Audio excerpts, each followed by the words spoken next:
Pasca kebakaran hutan dan lahan yang terjadi tahun 2014, sekitar 5.000 warga dari 19 desa di Kecamatan Bantan dan Kecamatan Bengkalis menolak kehadiran PT Rimba Rokan Lestari karena ruang hidup masyarakat tumpang tindih dengan areal konsesi.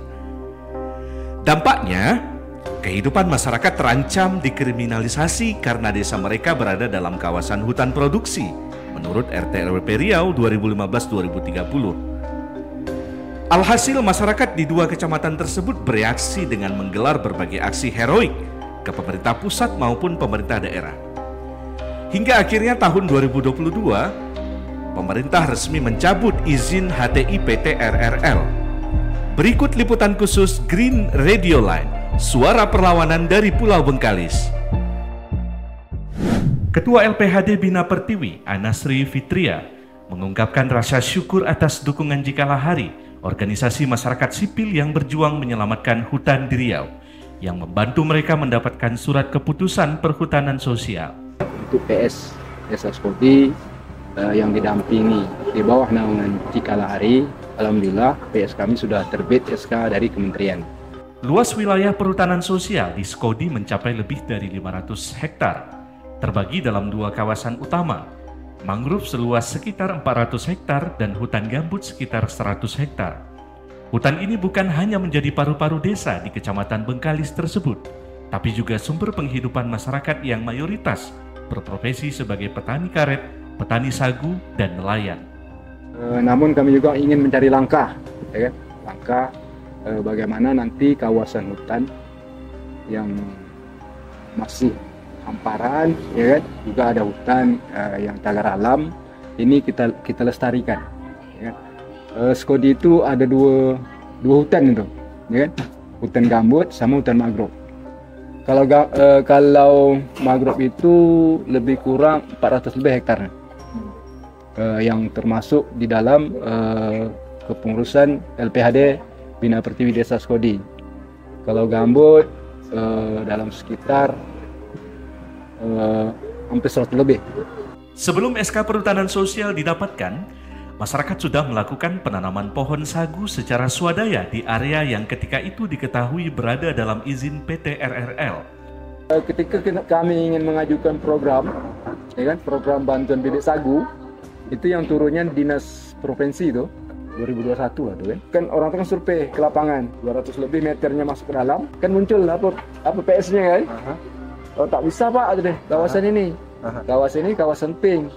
Jadi kami kan bingung, ya, bingung bagaimana istilahnya bisa hal ini bisa ditanggapi oleh pemerintah, ya kan. Perjuangan panjang masyarakat mengusir PT RRL yang hendak merampas ruang kelola mereka hingga berhasil mendapatkan hak pengelolaan hutan juga telah dinikmati LPHD Bantan Air, Kecamatan Bantan, Kabupaten Bengkalis pada 2024. SK Perhutanan Sosial resmi diterbitkan untuk wilayah mereka. Ya, sahabat Green, saat ini saya sedang berada di areal perhutanan sosial masyarakat Desa Bantan Air, Kecamatan Bantan, Kabupaten Bengkalis, Provinsi Riau, seperti yang saya sampaikan tadi.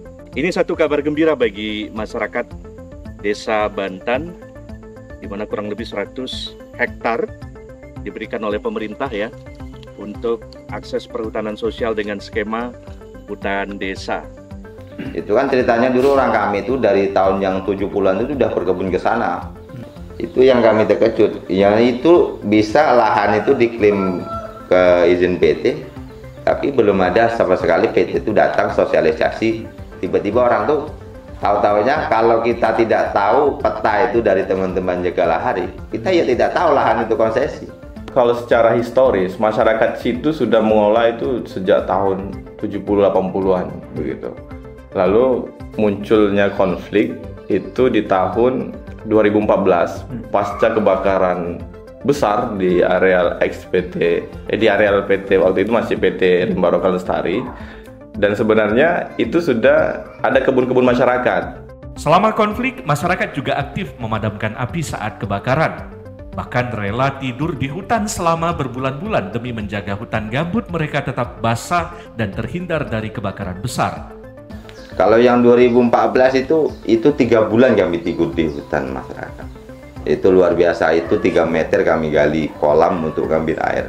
Perjuangan menolak PT RRL bukan hanya tentang lahan, tetapi juga menyatukan masyarakat yang sebelumnya hanya kenal wilayahnya masing-masing. Dengan perjuangan ini, tali silaturahmi, persaudaraan kami, yang dulunya tak kenal menjadi kenal, yang dulunya ibaratnya ngomong dari desa sebelah tuh hanya mengenal perbatasan. Alhamdulillah dengan ini kami bersaudara. Jadi sampai saat ini apapun kegiatan kami yang menyangkut di perhutanan sosial, bahkan kegiatan sosial, kami saling membantu.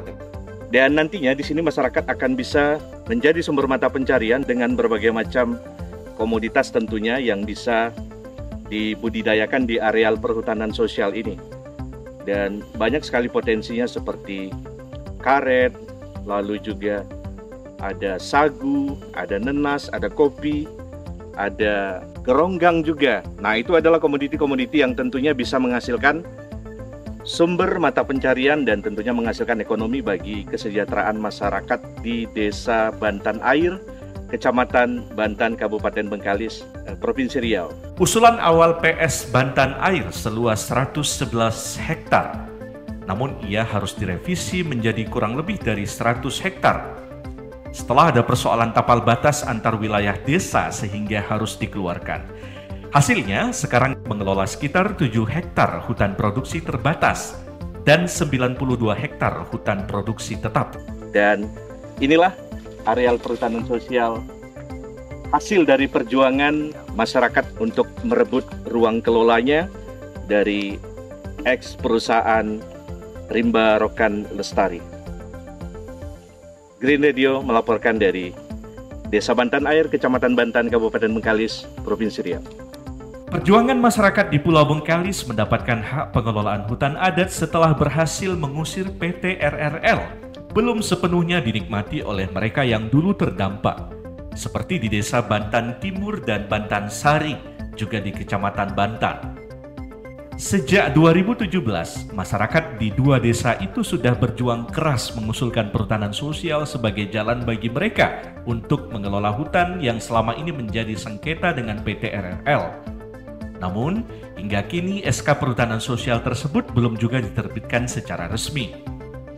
Tarmizi dan Muiz, 2 tokoh perjuangan masyarakat dari Bantan Timur dan Bantan Sari, menjelaskan bahwa sejak awal pengusulan perhutanan sosial, ada kendala signifikan berupa keberadaan tanaman sawit di dalam wilayah yang diusulkan. Benar, kalau Bantan Sari itu mengajukan pertama sekali Bantan Sari, sebelum desa-desa lain yang kami mengajukan. Itu tahun 2017 salah saya mengajukan. Tapi sampai saat ini itu belum ada nampak titik terangnya, belum ada. Alasan kemarin kan lokasi Bantan Sari itu kan masuk wilayah sawit. Komitmen awal itu menyampaikan bahwa areal perhutanan sosial nantinya ini tidak boleh ditanami oleh sawit. Dan masyarakat itu sepakat karena memang dari dulu lahan-lahan kebun mereka itu juga tidak sawit ternyata. Karena kalau dari awal mereka sawit, itu kita juga langsung tidak mau. Hingga kini sekitar 1.500 hektar sawit ilegal, sesuai yang disampaikan Tarmizi dan Muiz, masih berdiri di kawasan ex-RRL. Aldo menekankan, meski izin perusahaan telah dicabut, tanggung jawab negara belum berakhir. Dulu ketika kita mendapat surat penyerahan kembali dari RRL kepada kementerian, kan kita juga buat catatan itu. Harusnya sebelum, kan bahasa itu kan menyerahkan, sebelum negara itu menerima kembali lahan itu, ya harusnya perusahaan itu diminta untuk tanggung jawab melakukan pemulihan dari area yang sudah dirusaknya. Kawasan yang sebelumnya dikuasai PT RRL kini menjadi rebutan antara masyarakat yang menginginkan pengelolaan hutan berkelanjutan melalui perhutanan sosial dan pihak luar yang ingin menguasai lahan demi kepentingan bisnis. Dalam proses kekosongan ini, setelah RRL ini dicabut di sini ya, banyak, bukan BLJ saja, banyak perusahaan-perusahaan yang pengen merebut ini lahan. Bukan, mungkin saya dengar aja ada 4 perusahaan yang mau masuk. Perusahaan yang mau masuk. Ya saat ini kan areal XRL itu semacam kue lah, kue bolu gitu ya. Ada banyak yang sedang berusaha untuk mendapatkan izin di situ. Karena ini kan dia open access ya. Siapapun bisa mengusulkan di situ. Nah, kita berharap Kementerian Kehutanan itu lebih selektif untuk memberikan izin di situ. Lebih parahnya lagi, pengajuan PBPH di beberapa titik tumpang tindih dengan areal yang sudah diusulkan masyarakat untuk perhutanan sosial. Untungnya, sebagian areal itu telah masuk dalam peta indikatif areal perhutanan sosial atau PIAPS yang memperkuat posisi masyarakat dalam proses verifikasi. Ketika masyarakat juga sambil mengusulkan skema perhutanan sosial, ketika diverifikasi lapangan itu areal-areal mereka itu tumpang tindih atau ketika di overlay udah ada PBPH yang mengusulkan di areal tersebut. Tapi untungnya begitu ya, sedikit lebih kuat posisinya ketika mengusulkan PS di areal yang ada PIAPS-nya begitu. Kesadaran akan pentingnya solidaritas dan kerja bersama muncul setelah mereka berkumpul membentuk aliansi penolakan PT RRL yang melibatkan 19 desa di 2 kecamatan, Bengkalis dan Bantan. Koordinasi yang kuat ini membuat mereka mampu menghadapi intimidasi dan pengawasan ketat dari aparat yang diduga bekerja untuk kepentingan perusahaan. Yang jelas tantangan ini, yang kita hadapi kan ini perusahaan. Rasa takut itu Pak ya. Lepas itu mohon maaf lagi, kayak saya secara pribadi, ini kan terpantau terus, 24 jam saya kemana bergerak kan harus bikin laporan. Pak, saya izin, saya ke desa sebelah, harus lapor. Ya sampai itu, Sampai izin keluar, sampai izin dicabut. Lapor ke Polda, Polda. Dan orang itu udah sampai ke sini dan wanti-wanti ke saya, kalau bapak saya tidak kasih laporan, bapak saya tangkap. Semangat membara warga Bantan dan Bengkalis didorong oleh rasa cinta terhadap tanah leluhur dan keinginan mempertahankan hak pengelolaan hutan lahan demi keberlanjutan hidup masyarakat. Perjuangan ini bukan hanya soal tanah, tetapi juga harga diri dan masa depan generasi yang akan datang. Berarti kalau saya mundur, berarti kan sama menggadaikan hari ini datuk-datuk kita, nenek-nenek kita yang sudah meninggal. Tapi semboyan kita waktu itu biar putih tulang, jangan sampai putih air, putih mata. Biar mati pun tidak hadapi.